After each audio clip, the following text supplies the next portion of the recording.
విజయవాడలో జరిగిన టీడీపీ జనసేన సమన్వయ కమిటీ సమావేశంలో కీలక అంశాలపై చర్చించారు. ఈ నెల 28వ తేదీన తాడేపల్లిగూడెంలో టీడీపీ జనసేన కలిసి భారీ బహిరంగ సభ నిర్వహించాలని నిర్ణయించారు. తాడేపల్లిగూడెం సభకు టీడీపీ అధినేత చంద్రబాబుతో పాటు జనసేన చీఫ్ పవన్ కళ్యాణ్ హాజరు కానున్నారు. తాడేపల్లిగూడెం సభ వేదికగా కీలక ప్రకటనలు చేసే అవకాశం ఉందనే చర్చ సాగుతోంది. సమన్వయ కమిటీ సమావేశంలో 2 తీర్మానాలకు ఆమోదం లభించింది. పొత్తును స్వాగతించిన టీడీపీ జనసేన కేడర్ను అభినందిస్తూ తీర్మానం చేశారు. మీడియాపై దాడులను తప్పుబడుతూ సమన్వయ కమిటీ 2వ తీర్మానం చేసింది.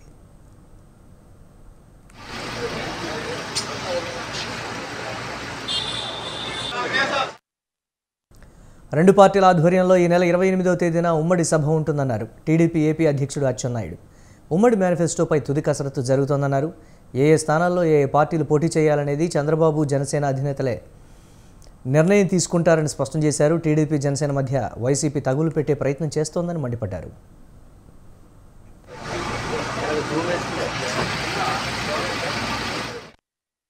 ప్రజానీకానికి రెండు పార్టీల అధ్యక్షులు కలిసి ఒక సమావేశం పెట్టి ప్రజానీకానికి మెసేజ్ ఇవ్వాలని చెప్పి అనుకున్నాం. కొంత ఆలస్యమైంది, కారణాలన్నీ కూడా తెలుసు. అందుకే రేపు 28వ తారీఖున బుధవారం నాడు తాడేపల్లిగూడెం పక్కన పత్తిపాడు గ్రామంలో తెలుగుదేశం జనసేన ఉమ్మడి సభని నిర్వహించాలని చెప్పి నిర్ణయం తీసుకున్నాం. భారీ ఎత్తున ఇంతవరకు ఆంధ్రప్రదేశ్ చరిత్రలో ఇంతవరకు ఏ సభ జరగని విధంగా సభని జరపాలని చెప్పి నిర్ణయం ఇప్పుడే మీటింగ్లో చేసుకున్నాం. ఈ సభని ఇక ప్రతిపక్ష ఓటు చీలనివ్వకూడదనే ఉద్దేశంతో పొత్తులు పెట్టుకున్నట్లు చెప్పుకొచ్చారు జనసేన పీఎస్సీ చైర్మన్ నాదెళ్ల మనోహర్. సమన్వయ లోపం లేకుండా రెండు పార్టీలు ఎన్నికలకు వెళ్లబోతున్నామన్నారు. అవసరమైతే త్యాగాలు కూడా చేయక తప్పదని చంద్రబాబు పవన్ సూచించారని తెలిపారు.